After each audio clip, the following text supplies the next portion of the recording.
Okay, so I got kind of nervous, and I think that was either Friday or Saturday last week.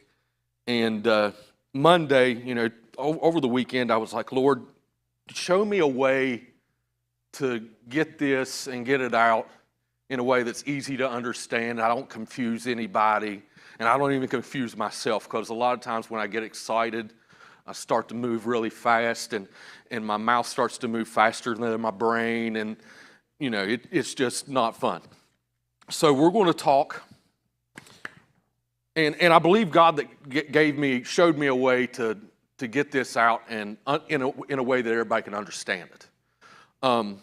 So what was it? 2 weeks ago, Adam was talking, and Pastor Jim had asked me to do this maybe a week before then, and I had something in my head. I had two subjects in my head that I'm like, okay, it's one of these two.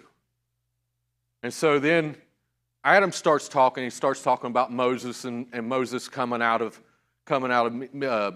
Madonna, coming out and going back into the burning bush and all that stuff. And I went, okay, I got it, because one of the topics was Moses and the Pharaoh and the plagues and what the plagues actually meant. And so I dove headlong into this thing, and about 2 days into it, I found something, and as I was telling Pastor Jim, it was like, what? And so the next thing you know, I'm like, okay, we're going over here and we're going this way. So we're not talking about Pharaoh, but we're still talking about, we're talking about Pharaoh, but a different Pharaoh. We're going to talk about Moses. And we're going to talk about Moses and the historical and archaeological evidence of the existence of Moses. Because if you ask modern academia if Moses existed, they're going to look at you and tell you no. And I want to be able to say, well, not so fast. Okay, so what we got to do is we got to start at the beginning. So we got to start when. We're going to answer 5 questions: when, where, what, why, and who. Okay, we're going to try to answer these 5 questions. First question: when, and when was Moses born? Well, the Bible doesn't tell us when Moses was born, but it does give us a hint. So if you look in 1 Kings 6:1, if you look in 1 Kings 6:1, it gives us a little glimpse and a little hint of the start of the timeline. So Solomon began to build the temple for the Lord in the 480 year after the Israelites came out of the land of Egypt. In the 4th year of his reign over Israel, in the month of Viz, which is the 2nd month. So Solomon began to build the temple, and that was 480 years after Moses crossed the Red Sea. So if we know when the temple was built, when the start of the temple being built, we can get a start. Well, it is widely recognized that the start of construction of Solomon's first temple was in 967 BC. Okay? Now, before we go any further, BC. So as we go back in time, the number goes up, not down. So that I just want to make sure that everybody we understand. I don't confuse anybody. Okay? So 967 BC, the temple was finished in 960. So it took 7 years. 967 is our start, and it says 480 years. So we go back 480 years. That brings us to 1447. That was the year that Moses crossed the Red Sea. Did anybody know that? I didn't know that. Now I know that. Well, when Moses crossed the Red Sea, he was how old? 80 years old. Go back another 80 years. Moses was born in 1527 BC. Now, what month? Don't know, but we know what year. Okay, so we got a kind of a start of where we're looking, the timeline we're looking at, who's involved. But where are we at? And that's in Exodus 1:11. Where was Moses born? So the Egyptians assigned taxmasters. Yeah, here it is. So the Egyptians assigned taxmasters over the Israelites to oppress them with forced labor. They built Pithom and Ramses as supply cities for the Pharaoh. So we've got a 50-50 shot of which city Moses was born in. Well, I believe it's Ramses. Sidebar. So the first hurdle that we got to get over through in this is Ramses in the time of Moses didn't even exist for another 300 years. The town, the name of Ramses, the city. Well, does anybody know where New Amsterdam is? You know where New York City is? Same place. Okay? Ramses, it was renamed Ramses later, and the actual town that was underneath it that they found, they call Avaris. So the city of Avaris is the city of Ramses. So that way we got it. It's the same place, and I believe that Moses was born in Ramses. So we've got the time and we got the place, and got some evidence on the place here in a minute. But now we got the time and the place. What was going on? What was going on? So it talks about the Egyptians, and they were being forced into labor to build the cities. So we know that. Well, they were making bricks, which is important for here in a minute. Okay? They were making bricks. Now, these bricks weren't just regular bricks like we have here. They were more like cinder blocks. So they were more square. They had a hollow space in the middle. This is important, setting it up. Okay? So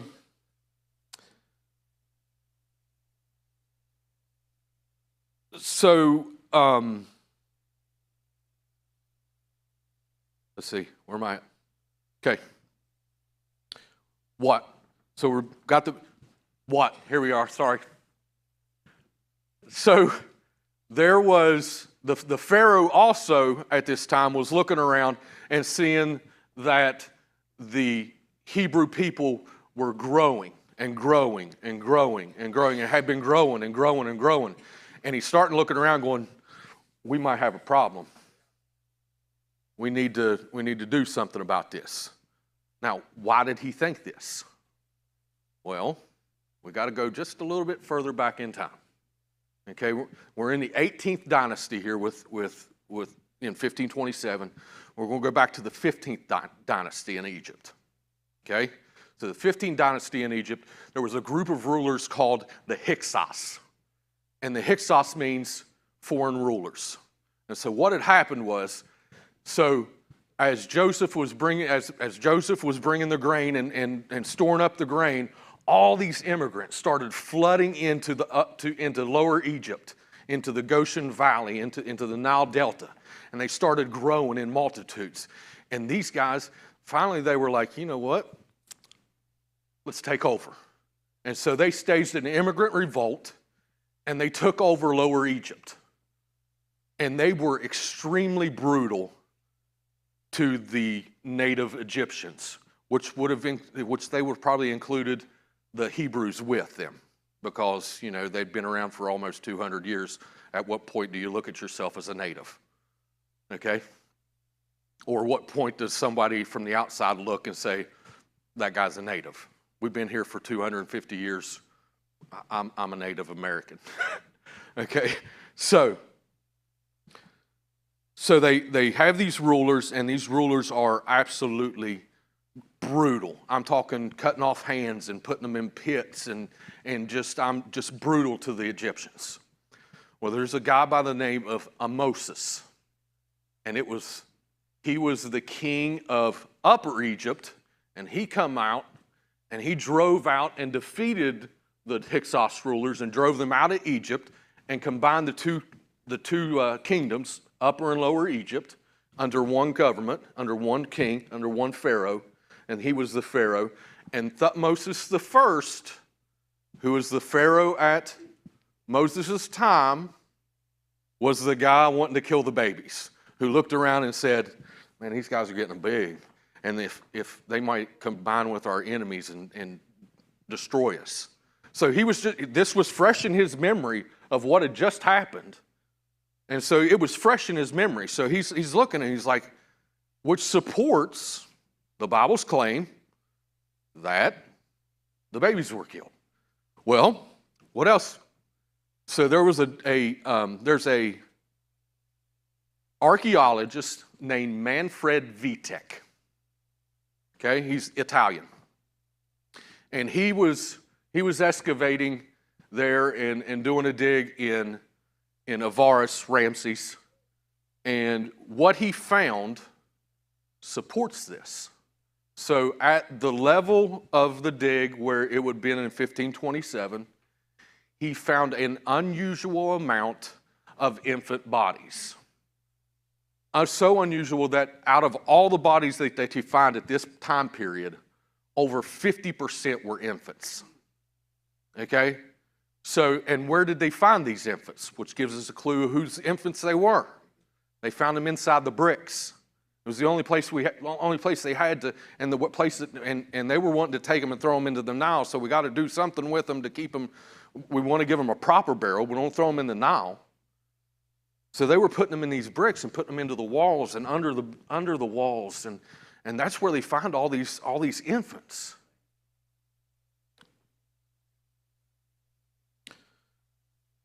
Another thing that Manfred Vitek discovered in Ramses, which supports our argument of where this happens in Ramses, is traditionally, and skeptics say, well, why in the world Moses, even if Moses was real and he was in the basket and he was left there, the Pharaoh's daughter's nowhere around.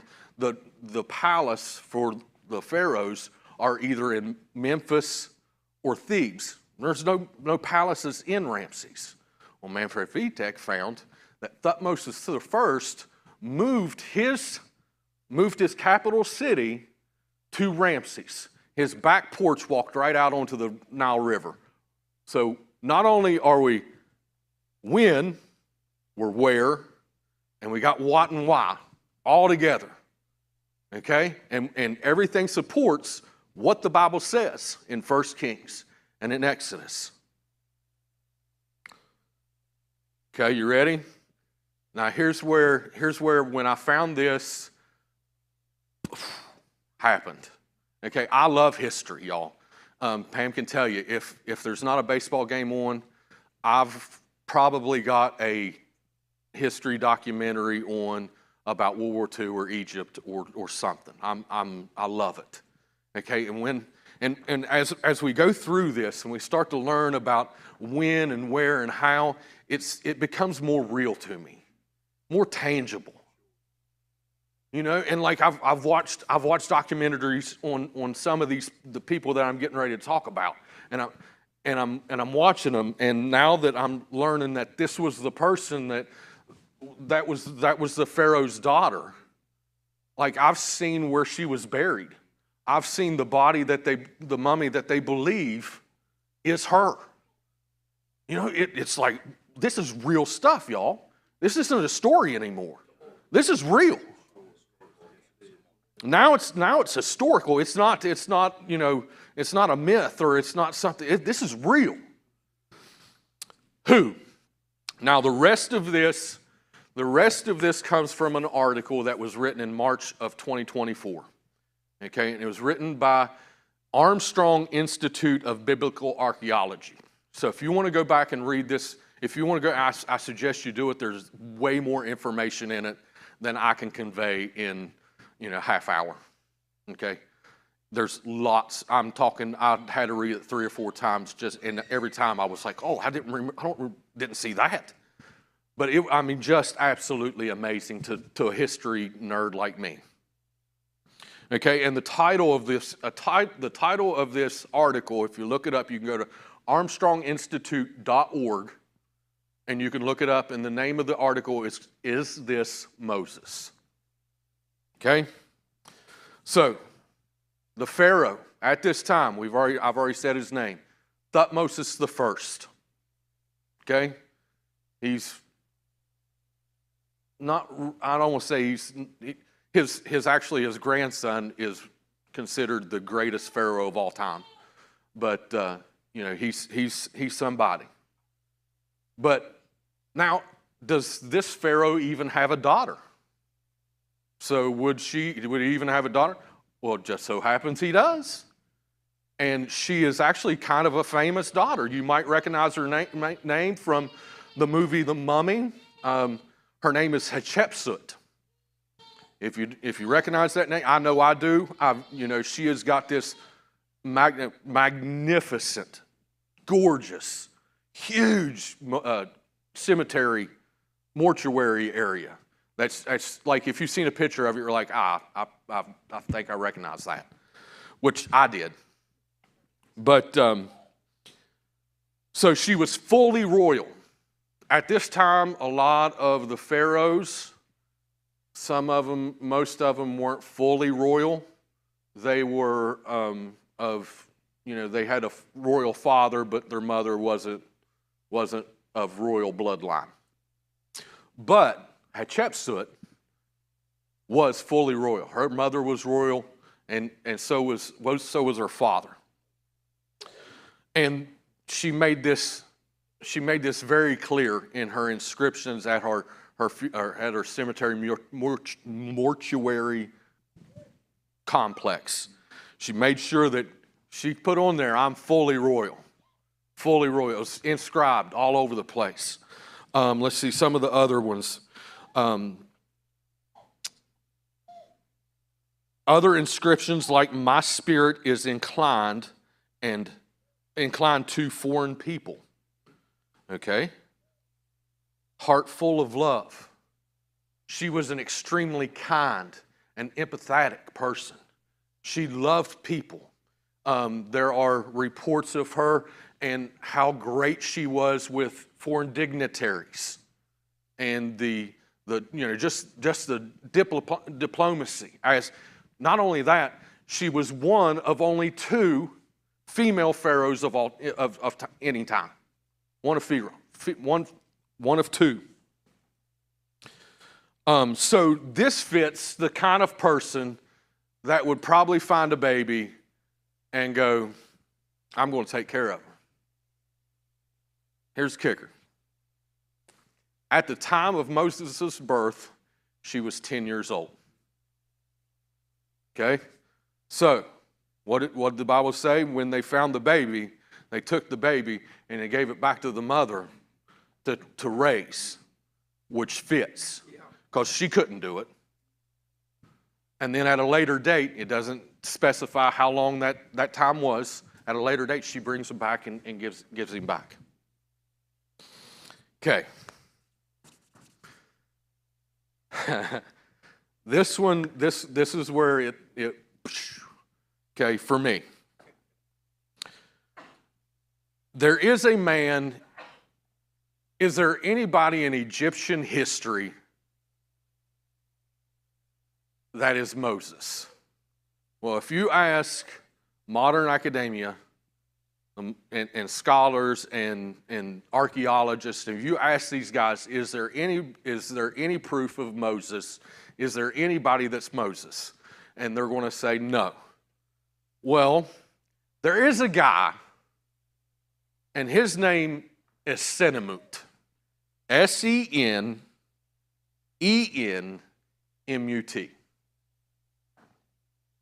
And this guy, I believe, is Moses.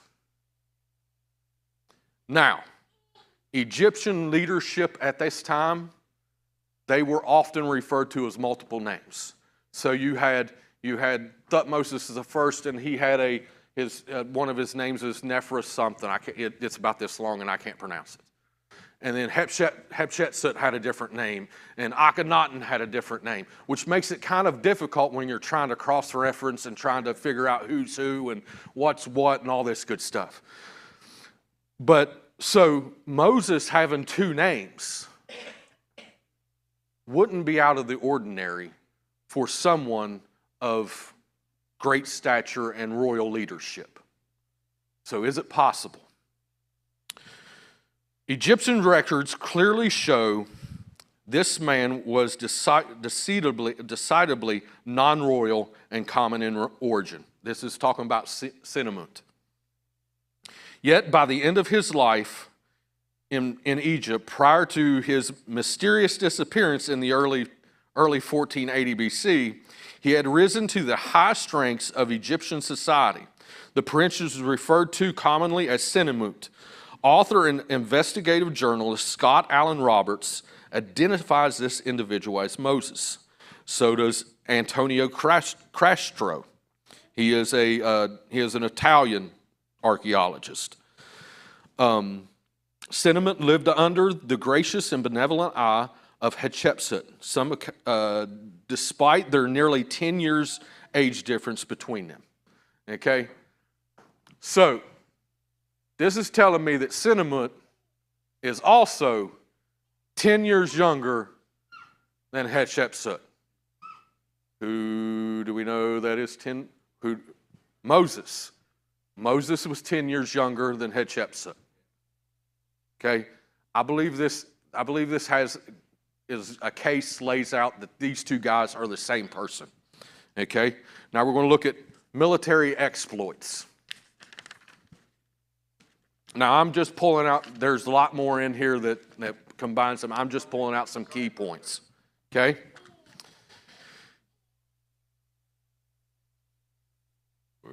There's that. We'll get to there.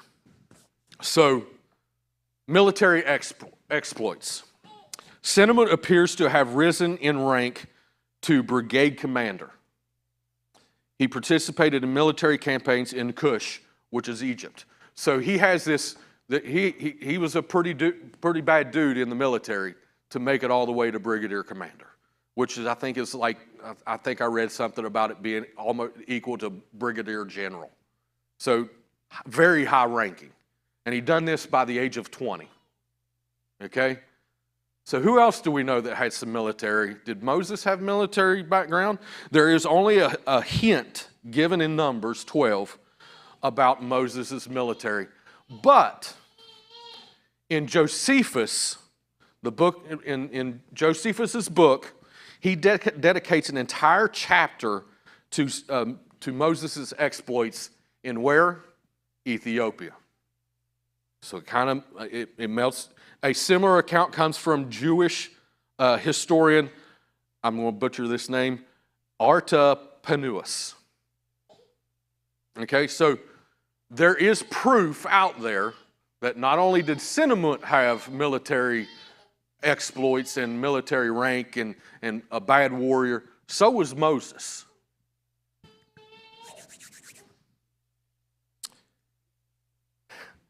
Royal architect. So, one of Senumut's greatest achievements is the grand mortuary complex of Hatshepsut. He was instrumental in this. He was one of the lead architects. Well, if you've seen a picture of it, it is built into the side of a mountain. So like you have the side of the mountain, it's being held up by pillars, and it's got this humongous complex out, and it comes out and it goes down a big ramp that goes out. It's got a big another flat spot, and it's gigantic. Okay, and then it goes back into the mountain where she would have been buried and down, and there would have been a place in there called the Holy of Holies. Just saying. It was built into the side of a mountain. Who else do we know that has some construction work? May have been an architect. Moses. Moses was the lead architect on the tabernacle. He also oversaw a pillared complex built into the side of a mountain at Sinai, and that was in Exodus. That was in Exodus 24:4. If you want to look that up, there's not a whole great deal, but it does talk about a pillared complex altar area in the desert that he designed and built, architecture. Even in the narrative of Exodus 2, 11 through 14, which is where we come to see Moses, and he kills the Egyptian, and he eventually flees Europe. Sorry, Egypt. He was talking about Europe a minute ago. Got me. Flees Egypt. Now, out of all this, there's some good similarities, but here's the one that when I saw this, it blew my mind. Okay, so we just talked that Moses fled Egypt, and I'm going to read this because I can't say it any better than this. And this is about Sennamerut. We have no dated references to Sennamerut after year 18 or 19 of the Hatshepsut Thutmose III reign. He is shown with Princess Neferu on a stela of year 11 at Sinai, and the last dated document containing his name is an informal record of conscript labor from year 16. Standard high chronologically, which places the beginning of Hatshepsut and Thutmose's third reign in 1404 or 1504, would put the final mention of Sennamerut at circa 1486. 1486, so 1486, 1487, which was the same year that Moses turned 40 years old. What happened at 40 years old? He left Egypt. There's no record of this man Sennamerut. Sennamerut has two tombs because of his work with Hatshepsut. He gets two tombs, and it's within throwing distance of Hatshepsut's complex there. Okay, and these two tombs were sealed up. They were never finished, and it seems that it was very abruptly abandoned. Like there wasn't any cracks or anything, like it was like getting ready to fall, but it was abandoned.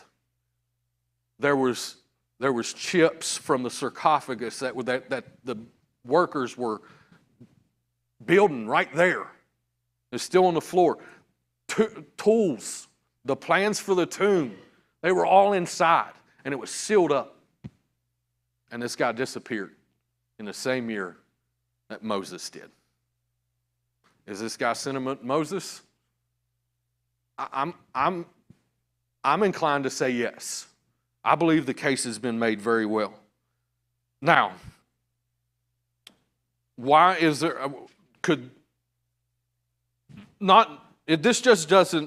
if this doesn't prove that Moses was real and that this guy Sennamerut and Moses are one and the same, what this does prove is the narrative is possible. That a man of common origin can be adopted by a Pharaoh's daughter and raised to the place of the name Sennamerut. I forgot to tell you this. The name Sennamerut means mother's brother. Okay, kind of weird. But the name change and the definition of the name has been suggested, and they looked at it as they took Hatshepsut still wanted to be mother, but the brother part puts him equal to her to be in the pharaonic line. So brings him to equal place in Egypt by calling him her brother. Now, again, read this. Read this. It's incredible. But I believe that this guy Sennamerut, and I believe that we've made the case that Sennamerut and Moses are the same guy, and that Moses did exist, and the Bible does say, and it is true, that all this stuff, right together. That's all I got. And I hope I conveyed it. Was that better? Was that better? Yeah. Adam?